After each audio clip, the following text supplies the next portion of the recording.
رمضان رمضان Assalamualaikum رمضان يا warahmatullahi حبيب wabarakatuh. رمضان رمضان عندك دوما طريق رمضان رمضان رمضان يا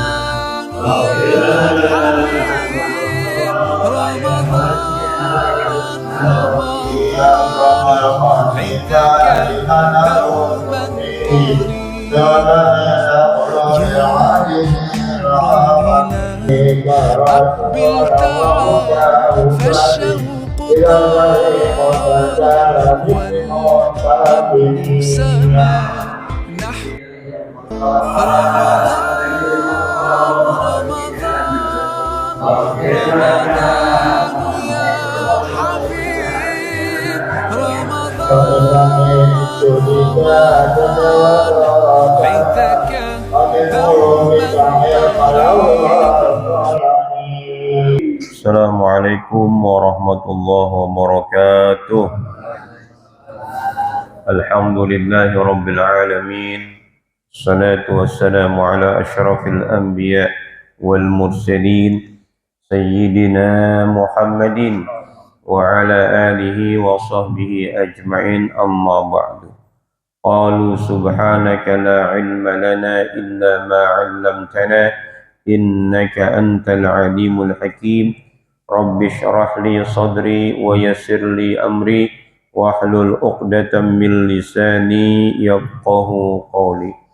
Allahumma akhrijna min zulumatil wahmi wa akrimna bi nuril fahmi waftah alaina bi ma'rifatil ilmi wa hassin akhlaqana bil hilmi wa sahhil lana abwaaba fadlik wanshur alaina min khazaini rahmatika يا أرحم الراحمين.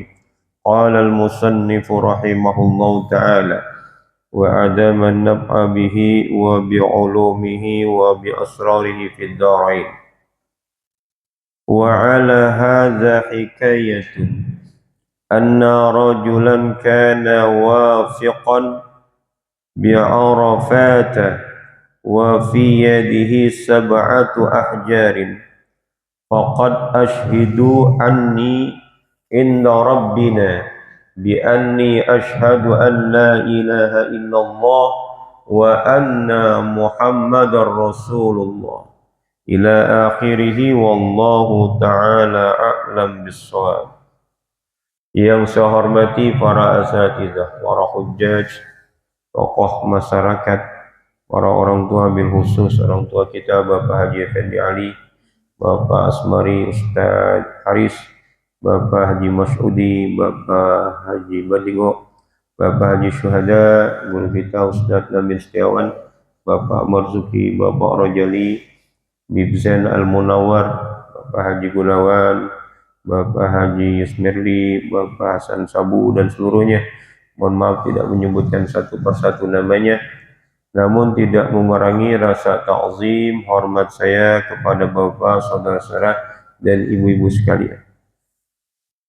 Puji syukur kepada Allah Subhanahu wa taala yang banyak memberikan kita nikmat iman, nikmat Islam, nikmat sehat wal afiat, nikmat taufik wal hidayah, nikmat panjang umur, yang karena dengan nikmat itu semua kita hadir di Masjid Nurul Hidayah ini dalam rangka melaksanakan kewajiban kita, yakni sholat subuh yang kita laksanakan secara berjamaah, dilanjutkan dengan thalabul ilmi.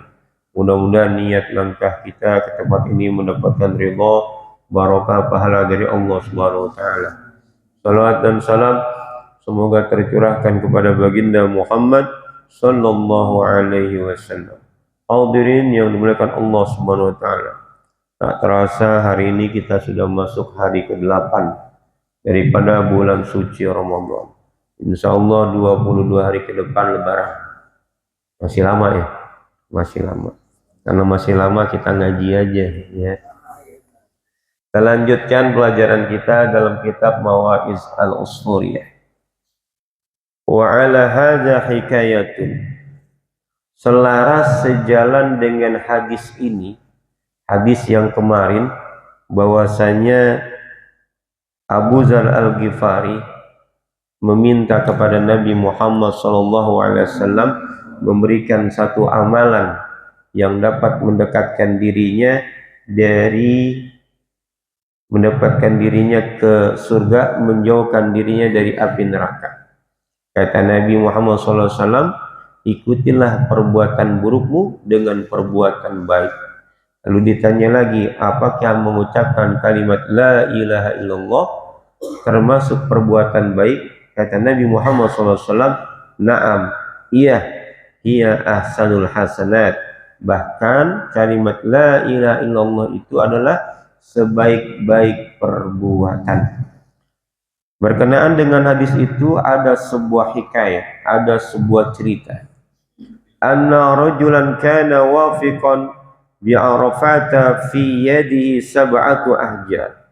Ada seorang laki-laki yang dia sedang melaksanakan wukuf di Arafah. Tandanya lagi ngerjain apa tadi? Ibadah haji. Tanggal berapa? Iya, tanggal 9 Zulhijjah. Wukuf di Arafah. Orang wukuf di Arafah ada yang berdoa, ada yang wirid, ada yang baca Quran, ada yang tiktokan juga, WA-an juga, mungkin belanja juga, karena sekarang kan udah zaman HP ya. Ada yang selfiean, ada yang secara langsung, macam-macam. Orang memanfaatkan ketika wukuf di Arafah. Kalau ada yang punya kepentingan kepada Allah Subhanahu wa taala, maka dia tidak akan selfie, dia tidak akan buat siaran langsung, khusus munajat kepada Allah Subhanahu wa taala, menyembunyikan ibadahnya dari orang lain. Kalau bisa ketika ibadah haji kagak ada yang tahu, bisa nggak? Susah. Kalau haji itu pasti semua kampung itu pada tahu ya. Kenapa? Karena yang pergi haji satu orang atau dua orang, yang nganterinnya satu bus, ada yang 3 bus, ada yang sekampung ya.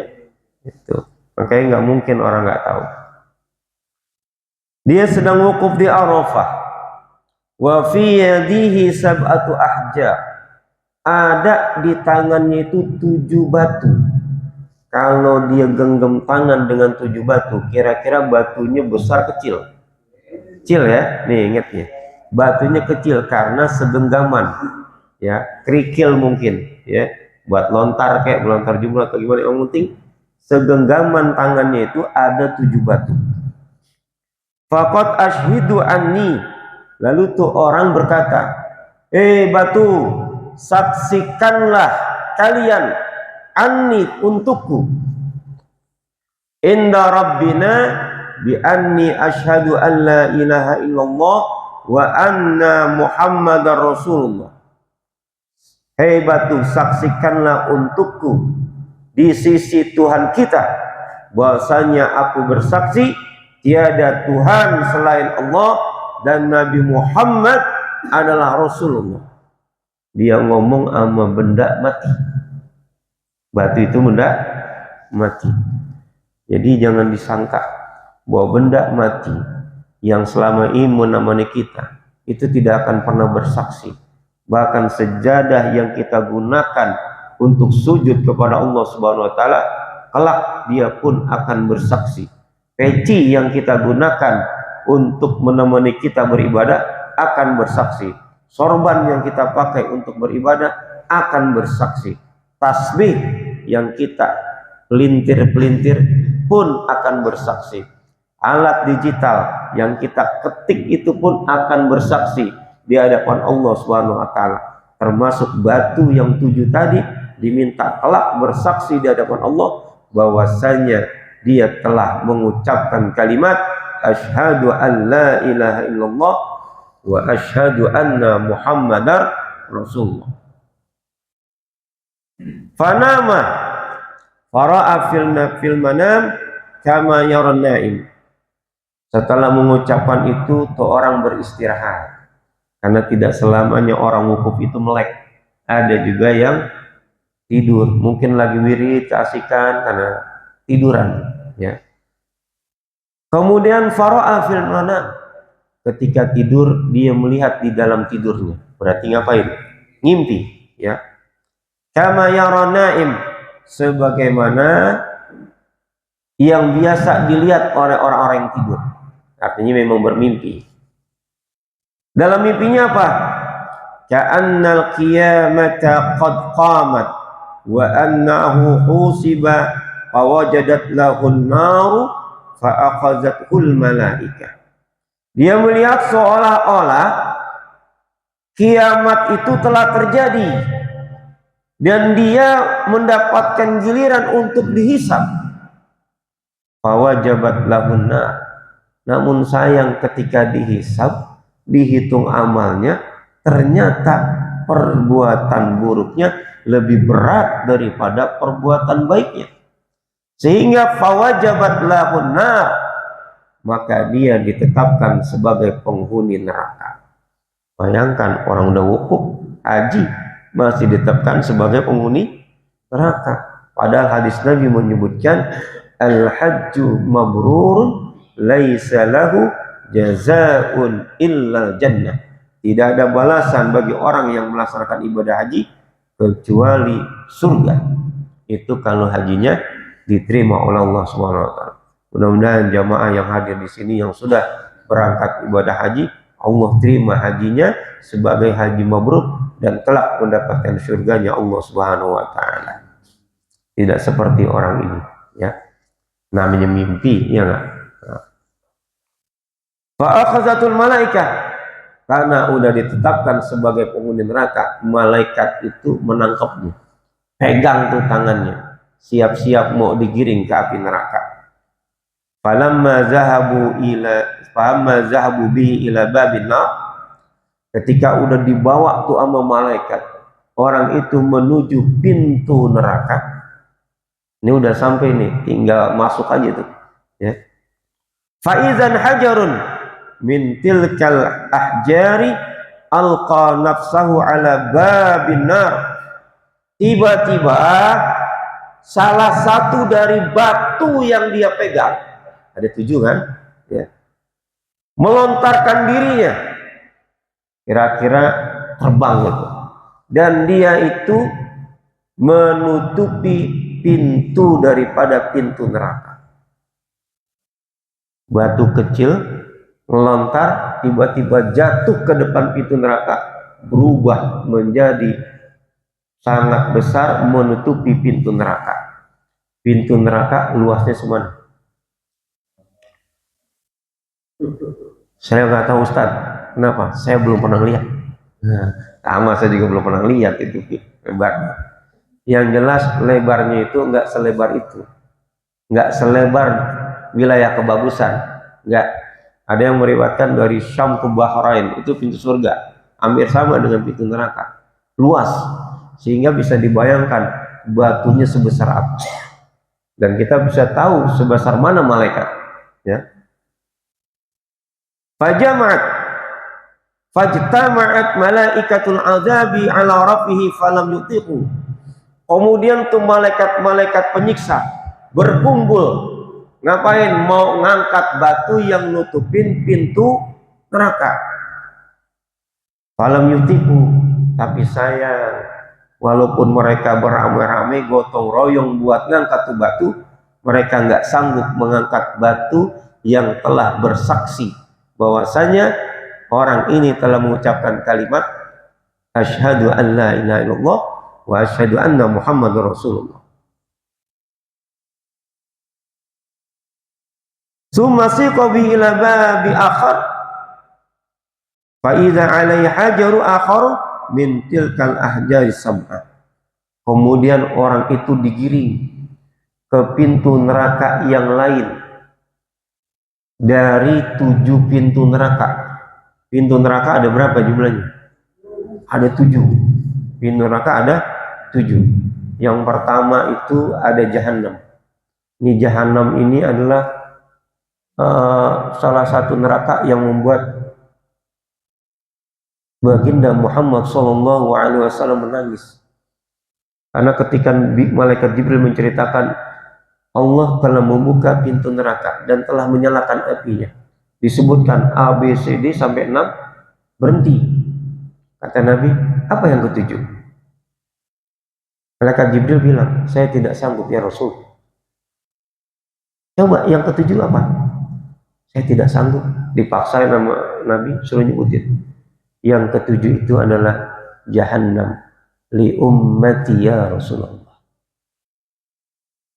Itu neraka Jahannam buat umatmu yang berbuat maksiat, yang dia mati belum bertobat. Mendengar ini Nabi Muhammad pingsan. Setelah malaikat Jibril pergi, dia masuk kamar dan tidak pernah keluar dari kamarnya. Sahabat-sahabat pada bingung. Ali bin Abi Thalib, Abu Bakar, seluruh sahabat ngotok pintu biar bisa bertemu dengan Nabi Muhammad Shallallahu Alaihi Wasallam. Hingga akhirnya sahabat memanggil Fatimah untuk mengetuk pintu. Fatimah yang ngetuk baru dibuka. Ditanya, kenapa ya Rasulullah? Mukamu sedih, matanya lebam, menangis. Diceritain tuh bahwa ada satu neraka untuk umat Nabi Muhammad yang berbuat maksiat, yaitu Jahannam. Dan Nabi Muhammad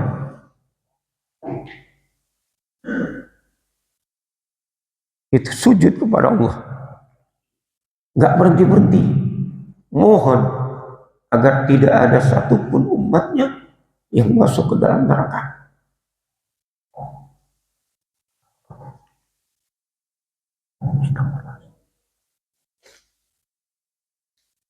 Ini tandanya baginda Muhammad itu sayang kepada kita. Tidak ada satupun manusia yang lebih sayang daripada baginda Muhammad SAW kepada kita, hatta orang tua kita. Karena itulah sudah sepantasnya setiap hari kita bersalawat kepada baginda Muhammad SAW. Mudah-mudahan yang hadir di sini termasuk umat Nabi Muhammad yang tidak tertuliskan namanya di dalam api neraka Jahannam. Mudah-mudahan kita bisa meninggal dunia dalam keadaan bertaubat kepada Allah Subhanahu wa taala. Kemudian ada lagi neraka namanya Lazah. Ini untuk orang-orang yang matinya dalam keadaan su'ul khatimah. Kita udah berislam, kemudian tiba-tiba di akhirnya itu jadi kafir. Ya. Ada neraka Hutama, ada neraka Sa'ir, ada neraka Jahim, ada neraka Saqar, dan ada neraka Hawiyah. Ya. Itu pintu neraka. Dan setiap orang itu digiring ke pintu neraka. Salah satu dari batu yang dia pegang itu sudah ada di pintu neraka nutupin. Sehingga apa? Summasi kobihi ila tahtal arsh. Kemudian orang ini dibawa ke hadapan Allah, di bawahnya arsh oleh malaikat. Lalu malaikat itu bilang, Rabbana anta ta'lam bi amri abdik. Wahai Tuhan kami, Engkau lebih tahu tentang urusan hambaku ini. Engkau lebih tahu tentang urusan hambamu ini. Wa inna la najidu lahu sabilan ilan nar. Sesungguhnya kami ini para malaikat azab yang banyak ini, yang bawa dia ke setiap pintu neraka, la najidu lahu sabilan ilan nar. Gak mampu membawa dia ke tempat neraka. Gak bisa. Faqala rabbu tabaraka ta'ala. Kemudian Allah Subhanahu wa taala berfirman, Abdi ashhadtil ahjar falam yudhi haqqahu, hambaku.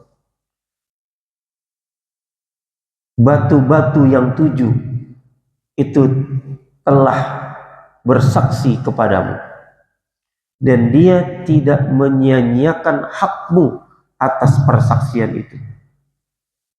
Fa kaifa udhi'u ana haqqaka wa ana syahidun bi syahadatik. Lalu bagaimana aku menyia-nyiakan orang yang telah bersaksi sementara aku adalah zat yang maha bersaksi terhadap orang-orang yang bersaksi. Artinya apa? Ini makhluk Allah saja, benda mati yang dia bersaksi, mendengar persaksian syahadat, itu membela hamba Allah yang telah bersaksi kepada Allah, kepada Nabi Muhammad. Bagaimana aku, kata Allah, zat yang maha bersaksi, tidak memberikan hak dan menyanyiakan, nggak mungkin. Maka kata Allah kepada malaikat, udkhulul jannah, masukkan orang itu ke dalam surga. Tuh. Makanya manfaat kalimat syahadat itu luar biasa.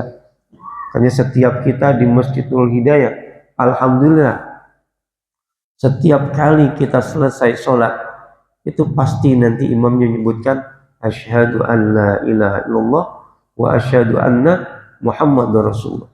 Emang perintah Nabi, jadidu imanakum, perbaharui imanmu dengan kalimat la ilaha illallah Muhammadur Rasulullah. Falamma qaraba min babil jannah, falamma qaraba min babil jinan, namun tak kalah malaikat itu membawa orang tersebut dekat ke pintu surga, idzan abwabu mu'allaqatun, pintu surga yang tadinya terbuka tiba-tiba tertutup karena namanya belum tercantum. Ya, namanya belum tercantum karena di situ ada juga, nggak sembarangan bisa masuk. Ya, kalau nama kita nggak tercantum ya kagak bisa masuk. Ya, karena pintu surga itu ada macam-macamnya. Ada babur rayyan yang mudah-mudahan kita merupakan salah satu penghuninya. Gampang masuk. Babur rayyan itu untuk orang-orang yang berpuasa di bulan suci Ramadan. Ada babus salat, orang-orang yang tidak pernah meninggalkan salat masuk ke pintu salat. Babus sedekah, orang-orang yang rajin bersedekah masuk pintu sedekah. Babul hajj, orang-orang yang telah melaksanakan ibadah haji masuk pintu itu. Babut taubah, orang-orang yang banyak maksiat tapi sebelum dia meninggal dunia dia bertaubat terlebih dahulu. Jadi semuanya pintu ada namanya. Dan kita masuk lewat mana? Kita kepengen ketika udah sampai pintu surga, semua pintu surga itu manggil, Bang Hasan, masuk pintu rayyan sini Bang Hasan. Kenapa? Rajin puasa. Hasan Sabu, masuk pintu sini, orang rajin sholat. Bang Hasan, masuk pintu tobat. Bang Hasan, masuk pintu sedekah. Kita akan pengen sebegitu. Sampai-sampai sahabat itu minta sama Rasulullah, ya Rasulullah, doakan kami agar kami bisa masuk surga dari pintu mana saja.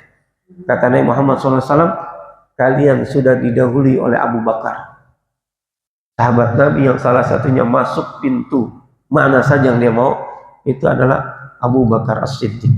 Ya. Mudah-mudahan kita masuk golongan itu. Mudah-mudahan. Ya. Tuh tiba-tiba tertutup. Fajaat syahadah. Kemudian datanglah syahadat. Ini syahadat yang kita ucapkan, itu juga nanti akan bersaksi lisan kita. Fajaat syahadat, alla ilaha illallah. Syahadat kalimat tiada Tuhan melainkan Allah datang ke pintu surga itu yang tertutup. Wa futihatil abwabu kulluha fadakhala rajul. Kemudian terbukalah tuh pintu surga dan orang itu bisa masuk ke dalam surga. Makanya benar hadis Nabi Muhammad SAW, siapa saja yang meninggal dunia dan di akhirnya dia mengucapkan la ilaha illallah dakhalal jannah. Mudah-mudahan kita termasuk orang-orang yang ketika di akhir hayatnya, ketika malaikat Israel bertemu menemui kita, kalimat terakhir yang kita ucapkan adalah la ilaha illallah Muhammadur Rasulullah. Itulah orang-orang yang beruntung, orang-orang yang berbahagia, orang-orang yang menutup hidupnya dengan kalimat tauhid la ilaha illallah. Mudah-mudahan yang sedikit ini bisa bermanfaat, khususnya untuk saya pribadi dan jamaah pada umumnya. Lebih kurang mohon maaf. Assalamualaikum warahmatullahi wabarakatuh. Al-Fatihah. Alhamdulillah, insyaallah.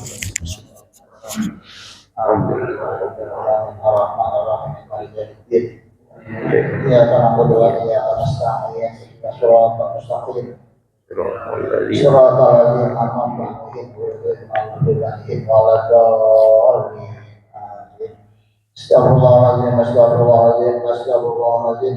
Bismillahirrahmanirrahim. Alhamdulillahirabbil alamin. Allahumma shalli wa sallim ala sayyidina Muhammad wa ala ali sayyidina Muhammad. Allahumma zidna ilman wa zidna fahman. Allahumma qina bil amin wa qina bil amin wa qina bil taqwa wa qina bil afiyah. Allahumma qina bi hudan wa qina bima yushawiru fi ridha. Qala tu'alina wa liyansiwa qala taj'alna mimman khalaqa amraka wa asah wa hasbunallahu wa ni'mal wakil ni'mal maula wa ni'man nasir wala hawla wala quwwata illa billahil aliyyil azim Rabbana atina fid dunya hasanah wa fil akhirati hasanah wa qina adzabannar wa sallallahu ala sayyidina Muhammad wa ala alihi wa sahbihi ajma'in walhamdulillahi rabbil alamin sallallahu